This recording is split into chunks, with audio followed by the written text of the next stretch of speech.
ஒரு வார்த்தை கூட பேசாம வாழ்க்கைக்கு தேவையான அவ்வளோ மோட்டிவேஷனை கொடுத்துட்டு போன 3 மாங்ஸோட ஸ்டோரி தான் இது. நம்மளோட ஸ்ப்ரெடிங் பாசிட்டிவிட்டி சீரீஸ்க்கே இந்த ஸ்டோரி ஒரு மோட்டிவேஷன் கூட சொல்லலாம். இந்த 3 மாங்ஸோட பேரு யாருக்குமே தெரியாது.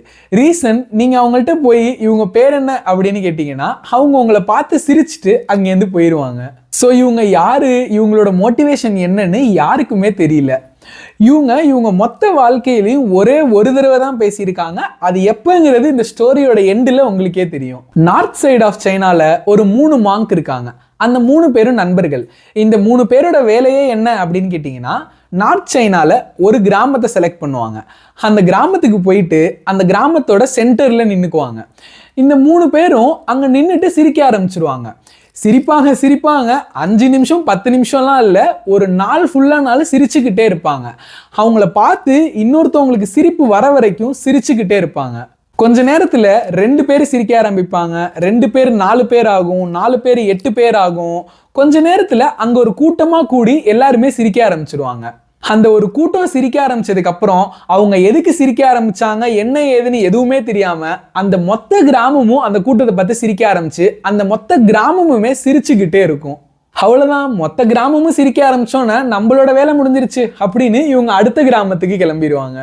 கரெக்டாக சொல்லணும்னா நம்ம எப்படி day 1 of spreading positivity, day 2 of spreading பாசிட்டிவிட்டின்னு போடுறோம், அது மாதிரி அந்த 3 பேரும் village 1 of spreading love, village 2 of spreading love அப்படின்னு கணக்கு போட்டு பண்ணியிருக்காங்க.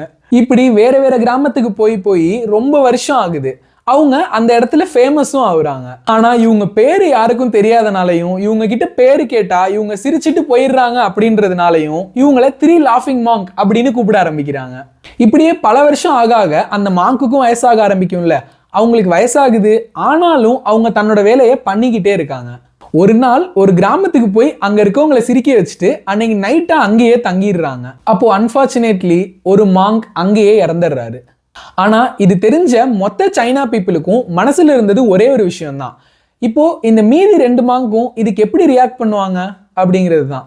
பிகாஸ் தான் வாழ்நாள் ஃபுல்லாவே இந்த மாங்க் சிரிச்சு மட்டும்தான் பார்த்துருக்காங்க. ஸோ இவங்க என்ன பண்ண போறாங்க அப்படின்னு தெரிஞ்சுக்கிற ஆர்வத்துல மொத்த சைனாவும் இந்த 3 மாங்க் தங்கியிருந்த அந்த வீட்டு முன்னாடி வந்து நிக்குது. ஆனா ஷாக்கிங்லி அப்பவும் இந்த 2 மாங்க்கும் சிரிச்சுக்கிட்டே இருக்காங்க. இதை பார்த்த அந்த கிராமத்தோட பெரியவங்கலாம் வந்து இல்ல நீங்க பண்றது தப்பு, இவ்வளோ நாள் எங்க எல்லாரையும் சிரிக்க வச்சிங்க கரெக்டு தான், ஆனா உங்களோட க்ளோஸ் ஃப்ரெண்ட் அவர் இறந்து போயிருக்கப்பவும் நீங்க இதே மாதிரி சிரிக்கிறது மற்றவங்களுக்கு ஒரு பேட் எக்ஸாம்பிள் ஆயிரும். இது உங்களோட ஃப்ரெண்டுக்கு நீங்க கொடுக்குற மரியாதையா அப்படின்னு கேட்குறாங்க. அப்போதான் அந்த 2 மாங்க்ல ஒருத்தர் தன்னோட வாயை திறந்து பேச ஆரம்பிக்கிறாரு. அந்த மாங்கோட குரலையே அப்போதான் அந்த ஊருக்காரங்க கேட்குறாங்க. எங்க 3 ஃப்ரெண்ட்ஸ்குள்ளார நாங்க ஒரு போட்டி வச்சிருக்கோம், யாரு இறந்து போய் மீதி இருக்க 2 பேரை தோக்கடிக்கிறாங்க அப்படிங்கிற போட்டி தான் அது. அதுல என்னோட நண்பன் ஜெயிச்சுட்டான், நாங்க 2 பேரும் தோத்துட்டோம். என் ஃப்ரெண்டோட வெற்றியவும் எங்களோட தோல்வியவும் எங்களுக்கு கொண்டாடுறதுக்கு சிரிக்கிறது தவிர வேற என்ன வழி இருக்கு? அது மட்டும் இல்ல, வாழ்க்கை ஃபுல்லா சிரிச்சுக்கிட்டே இருந்த என்னோட நண்பனை நான் சிரிச்சு வழி அனுப்புறதை விட வேற என்ன பெஸ்ட் ஃபேர்வெல் இருக்க முடியும் அப்படின்னு கேஷுவலா கேட்கிறாரு.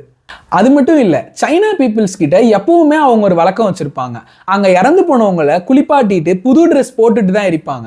ஏன்னா எர்த்துல இருக்க இந்த அழுக்கு இதோட போகட்டும், மேலுலகத்துக்கு போறவங்க சுத்தமா போகட்டும் அப்படிங்கிறதுக்காக இதை பின்பற்றுவாங்க. ஆனா இந்த மாங்க் தான் இறந்து போறதுக்கு 2-3 நாளைக்கு முன்னாடி தான் தன்னோட நண்பர்கள் கிட்ட சொல்லியிருக்காரு, நான் இறந்து போயிட்டேன்னா என்னோட ட்ரெஸ்ஸை மாத்தாதீங்க, ஏன்னா என் வாழ்க்கை ஃபுல்லா நான் சிரிச்சுக்கிட்டே இருந்தவன், என்னைய இந்த எர்த்தோட அழுக்கு ஒண்ணுமே பண்ணாது அப்படின்னு சொல்றாரு.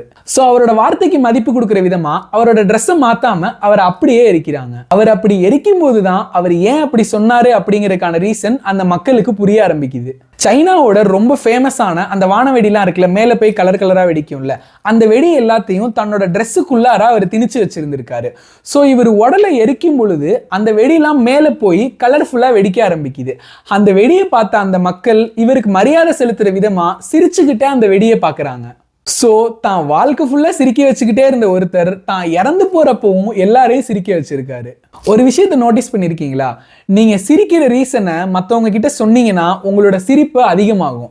அதுவே உங்களோட கஷ்டத்தை மற்றவங்க கிட்ட ஷேர் பண்ணீங்கன்னா அந்த கஷ்டம் கம்மியாகும். ஸோ உங்களோட சந்தோஷத்தை அதிகப்படுத்துறதா இருந்தாலும் இல்ல கஷ்டத்தை கம்மி பண்றதா இருந்தாலும் அது ஒரு சக மனுஷனால மட்டும்தான் முடியும்.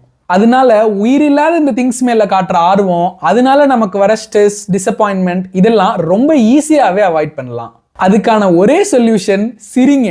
இந்த ஜென் தத்துவம் சொல்லுது, நீங்க சிரிக்கிறதுக்கு ரீசன்லாம் தேவை கிடையாது, நீங்க உயிரோட இருக்கிறதே நீங்க சிரிக்கிறதுக்கு பெரிய ரீசன் தான் அப்படின்னு சொல்லுது. ஸோ சிரிங்க, எல்லாரையும் சிரிக்க வைங்க.